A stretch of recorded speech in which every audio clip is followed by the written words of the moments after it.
सोनापुर नाम के एक छोटे से गांव में शंकर अपनी बेटी मीरा के साथ कच्चे घर में रहता था।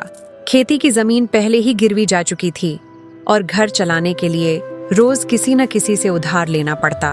बेटी पढ़ी लिखी थी, मगर हालात ने उसके हाथ में किताबों की जगह जिम्मेदारियां थमा दी थीं। एक सुबह आंगन में धूल उड़ाती हुई आवाज आई। गांव का बड़ा साहूकार और जमींदार धनराज अपने 2 आदमियों के साथ दरवाजे पर खड़ा था। उसकी आंखों में गुस्सा और चेहरे पर घमंड साफ झलक रहा था।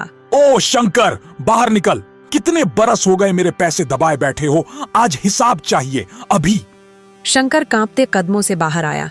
मालिक, हाथ जोड़ता हूँ, थोड़ा वक्त और दे दीजिए। मेरा बेटा केशव शहर से लौट रहा है, बस 2 दिन, आते ही सबसे पहले आपके पैसे चुका दूंगा। धनराज ने हंसी उड़ाई। हर बार यही कहानी, बेटा आ रहा है, बरसों हो गए, गांव में उसकी परछाई तक नहीं दिखी। मुझे बहाने नहीं, पैसा चाहिए, वरना घर खाली करो। मीरा आगे बढ़ी। सेठ जी, पिताजी सच बोल रहे हैं, बस 2 दिन।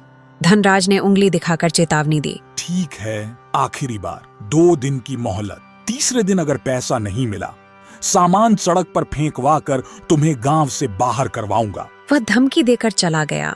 आंगन में सन्नाटा रह गया। मीरा की आंखें भर आईं। बाबा, अगर भैया नहीं आए तो? शंकर ने बेटी के सिर पर हाथ रखा। बेटा आएगा, उसने कहा था, उसने इंतजाम कर लिया है। ईश्वर चाहेगा तो सब ठीक होगा। 2 दिन बीते। तीसरे दिन की सुबह गांव का एक आदमी हांफता हुआ आया। शंकर, अनहोनी हो गई। जिस फैक्ट्री में केशव काम करता था, वहाँ भयानक आग लग गई। बहुत लोग, कोई नहीं बचा। खबर है, केशव भी। शंकर के पैरों तले जमीन खिसक गई, जैसे शरीर से जान निकल गई हो। अगले दिन गांव के चौराहे पर एक अजनबी आया, सूटकेस हाथ में, कपड़े शहर के, चेहरा थका हुआ। वह किसी से पूछ रहा था, भाई साहब, शंकर का घर कहाँ है? उनके लिए जरूरी सामान है। धनराज पास ही बैठा था। उसने कान खड़े कर लिए। उसने अजनबी को रोक लिया। किसे ढूंढ रहे हो? अजनबी बोला। शंकर को। उनके बेटे केशव की फैक्ट्री में हादसा हुआ था। मालिक ने मुआवजे के तौर पर रकम भेजी है और केशव ने भी कुछ जमा किया था। मैं वहीं देने आया हूँ। धनराज के भीतर लालच जागा। उसने जल्दी से इधर उधर देखा और बोला, मैं ही शंकर हूँ, बताओ क्या है? अजनबी ने राहत की सांस ली। अच्छा हुआ आप मिल गए, मैं पूरे गांव में भटकता। ये लीजिए, यह आपकी अमानत, कागज भी अंदर हैं। वह सूटकेस पकड़ाकर चला गया। धनराज तेजी से अपने घर पहुंचा, दरवाजा बंद किया और सूटकेस खोला। अंदर नोटों की गड्डियां देखकर उसकी आंखें चमक उठीं। किस्मत खुद चलकर आई है, उसने बुदबुदाया। उधर शंकर के घर मातम था। मीरा ने पिता को संभालते हुए कहा, बाबा, हम किसी तरह कर लेंगे, मैं काम करूंगी। शंकर की आवाज टूट रही थी। हमारा सहारा तो केशव था, भगवान इतना कठोर क्यों है? मीरा ने आंसू पीकर कहा, बाबा, मैं दूसरों के घर बर्तन चूल्हा कर लूंगी, आप बस खुद को संभालिए। कुछ दिन बीते। मीरा गांव के घरों में खाना बनाती, बर्तन मांजती और शाम को पिता के लिए दवा रोटी जुटाती। एक दिन मीरा पानी भरने धनराज के कुएं पर गई। उसी समय शहर से एक युवक गांव आया, अर्जुन। वह धनराज के पुराने दोस्त महेश प्रताप का बेटा था। अर्जुन की आंखें तेज थीं, चाल में शहर की आदत और बोल चाल में तमीज। वह कुएं के पास रुक गया। उसने देखा, गुलाबी सलवार में एक लड़की, माथे पर पसीना, पर चेहरे पर सादगी का उजाला। मीरा ने पानी का घड़ा संभाला और चुपचाप निकल गई। अर्जुन की नजर वहीं ठहर गई। कुछ देर बाद अर्जुन धनराज के घर पहुंचा। नमस्ते चाचा जी, मैं महेश प्रताप का बेटा अर्जुन। धनराज ने बनावटी खुशी दिखाई। अरे आओ बेटा, कितने बड़े हो गए, बताओ कैसे आना हुआ? अर्जुन बोला, पिताजी ने जमीन के एक सौदे के लिए भेजा है, आपसे भी बात करनी थी। थोड़ी औपचारिक बातचीत के बाद अर्जुन ने हिचकते हुए पूछा, चाचा जी, रास्ते में कुएं पर एक लड़की दिखी, वह कौन है? धनराज चौकन्ना हो गया। कौन सी लड़की? अर्जुन ने बताया, आपके घर के सामने वाले कुएं पर। धनराज बाहर गया। उसे वहां अपनी बेटी पूजा दिख गई, क्योंकि मीरा तब तक जा चुकी थी। वह भीतर आया और बोला, वही तो मेरी बेटी है, पूजा। अर्जुन ने बात वहीं दबा दी, मगर उसके चेहरे से साफ था कि वह संतुष्ट नहीं। धनराज भीतर ही भीतर खुश हो उठा। लगता है लड़का मेरी बेटी पर फिसल गया, उसने सोचा। अर्जुन उसी दिन लौट गया। शहर पहुंचकर उसने पिता से कहा, पिताजी, गांव में एक लड़की मिली है, मैं उसी से शादी करना चाहता हूँ। महेश प्रताप खुश हो गए।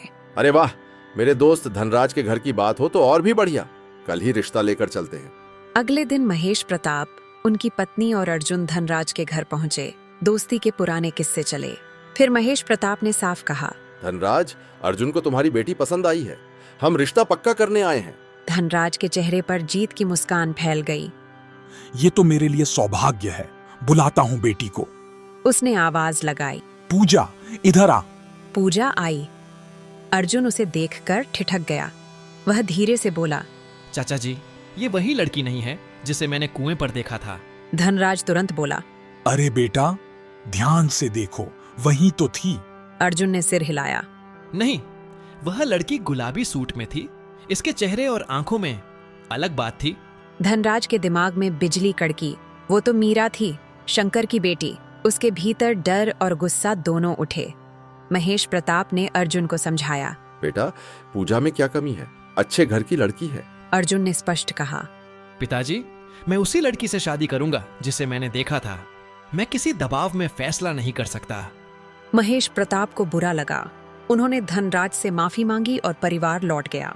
जाते जाते धनराज बोला, मैं खुद ढूंढ कर लाऊंगा उस लड़की को, चिंता मत करो। दरवाजा बंद होते ही धनराज का असली चेहरा सामने आ गया। उस फकीर की बेटी ने मेरी पूजा की जगह कैसे ले ली? मैं ये होने नहीं दूंगा। उसे अचानक सूटकेस याद आया। शंकर को तो पता भी नहीं कि पैसे मैं ले चुका हूँ। मैं उसी बात का फायदा उठाऊंगा।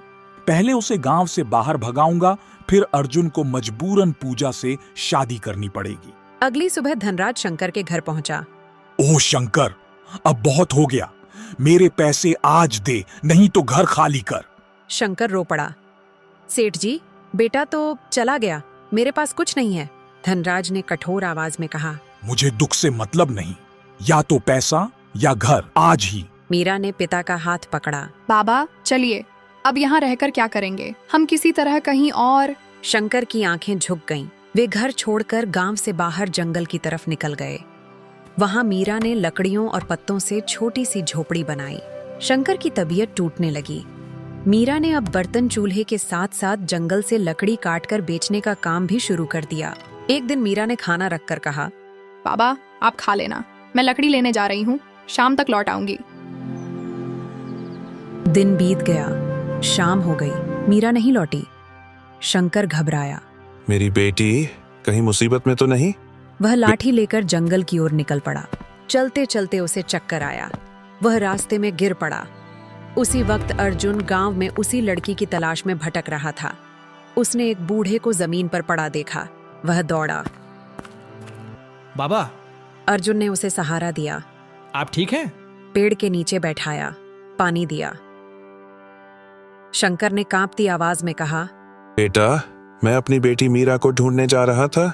वह लकड़ी लेने गई थी, लौट नहीं रही। अर्जुन ने कहा, आप मुझे रास्ता बताइए, मैं आपको घर छोड़ देता हूँ। अर्जुन शंकर को लेकर झोपड़ी तक पहुंचा। जैसे ही उसने दरवाजे के पास मीरा को देखा, उसका चेहरा खिल उठा। मीरा भी चौंकी। अजनबी युवक उनके साथ पिता को संभाले खड़ा था। मीरा दौड़कर पिता के पास आई। बाबा, आप कहाँ चले गए थे? आपकी तबीयत? शंकर ने धीरे से कहा, बेटा, मैं तुम्हें ढूंढने निकला था, रास्ते में गिर पड़ा। इस बेटे ने मेरी मदद की। मीरा ने अर्जुन की तरफ हाथ जोड़कर कहा, आपका बहुत धन्यवाद, आपने मेरे बाबा की जान बचाई। अर्जुन ने विनम्रता से कहा, यह मेरा फर्ज था, लेकिन आप गांव के बाहर जंगल में क्यों? शंकर की आंखें नम हो गईं। उसने पूरी कहानी सुना दी। कर्ज, धमकी, बेटे केशव की मौत और कैसे उन्हें घर से निकाल दिया गया। जब उसने मुआवजे का जिक्र किया कि हमें कोई पैसा नहीं मिला, अर्जुन के चेहरे का रंग बदल गया। अर्जुन ने धीमे पर स्पष्ट स्वर में कहा, बाबा, जिस फैक्ट्री में आग लगी थी वह मेरी ही थी। मैं ही उसका मालिक हूँ। हादसा तकनीकी खराबी से हुआ था। मैंने हर परिवार को लाख रुपए भेजे थे। शंकर ने असहाय होकर कहा, बेटा, हम तक कुछ नहीं पहुंचा। अगर पहुंचता तो हम यहाँ क्यों होते? अर्जुन की आंखों में गुस्सा उतर आया। ऐसा कैसे हो सकता है? मुझे 2 दिन दीजिए, मैं पता लगाकर आपके पैसे आपको दिलवाऊंगा। अगले दिन अर्जुन ने अपने कर्मचारी को बुलाया, जिसे पैसे पहुंचाने की जिम्मेदारी दी गई थी। पूछताछ हुई। वह पहले टालता रहा, फिर बोला, साहब, मैंने पैसे दिए थे एक आदमी को। उसने कहा था कि वह शंकर है। अर्जुन ने कहा, क्या तुम उसे पहचान लोगे? कर्मचारी बोला, हाँ साहब, सामने आ जाए तो। गांव में खोज हुई। कुछ देर बाद कर्मचारी भागता हुआ आया। साहब, वो शंकर नहीं था, वह धनराज था, यही गांव का जमींदार। अर्जुन का चेहरा सख्त हो गया। तो उसने मुआवजे के पैसे भी लूटे और उन्हें घर से भी निकाला, सिर्फ इसलिए कि मैं उस गरीब की बेटी तक न पहुंच सकूं। उसने तुरंत धनराज के घर का रुख किया। साथ में कर्मचारी भी था। धनराज ने जैसे ही कर्मचारी को देखा, उसके होंठ सूख गए। कर्मचारी ने उंगली उठाकर कहा, साहब, यही है, इसी ने खुद को शंकर बताकर सूटकेस लिया था। अर्जुन ने धनराज से कहा, चाचा जी, आपने ये क्या किया? जिनके बेटे की मौत हुई उन्हीं के हिस्से का पैसा आपने रख लिया। धनराज के कंधे झुक गए। बेटा, मैं लालच में अंधा हो गया, और जब मुझे पता चला कि तुम जिस लड़की की बात कर रहे हो वो मीरा है, तो मैंने उसे गांव से ही निकलवा दिया ताकि तुम मजबूर होकर पूजा से शादी कर लो। महेश प्रताप भी वहां पहुंच गए थे। उन्होंने धनराज को फटकार लगाई। धनराज, दोस्ती का लिहाज तो छोड़, इंसानियत भी भूल गया। धनराज गिड़गिड़ाया। मुझे माफ कर दो, मैं रकम लौटा दूंगा। अर्जुन ने ठंडी आवाज में कहा, रकम तो लौटेगी ही, और वह भी आज। साथ में शंकर जी का घर और उनका हक भी वापस होगा। अर्जुन, उसके पिता और माँ उसी दिन जंगल वाली झोपड़ी पहुंचे। अर्जुन ने शंकर के हाथ में सूटकेस रख दिया। बाबा, यह आपका हक है। मुआवजा और बाकी रकम जिसने छीना उससे वसूल कर लिया गया है। शंकर की आंखें भर आईं। बेटा, तुमने हमें फिर से जीना सिखा दिया। महेश प्रताप ने शंकर से सम्मान से कहा, शंकर जी, मेरा बेटा अर्जुन आपकी बेटी मीरा को पसंद करता है। अगर आप अनुमति दें तो हम मीरा का हाथ मांगने आए हैं। मीरा शर्म से झुक गई। शंकर ने कांपते हाथों से अर्जुन के सिर पर हाथ रखा। बेटा, जिसने दुख में साथ दिया वही अपना होता है। अगर मीरा की भी रजामंदी हो तो मुझे मंजूर है। अर्जुन ने मीरा की तरफ देखा।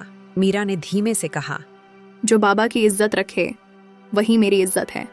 इसी तरह सोनापुर की कहानी में जहां एक तरफ लालच और घमंड था, वहीं दूसरी तरफ इंसाफ और सच्चाई ने आखिरकार जीत दर्ज की।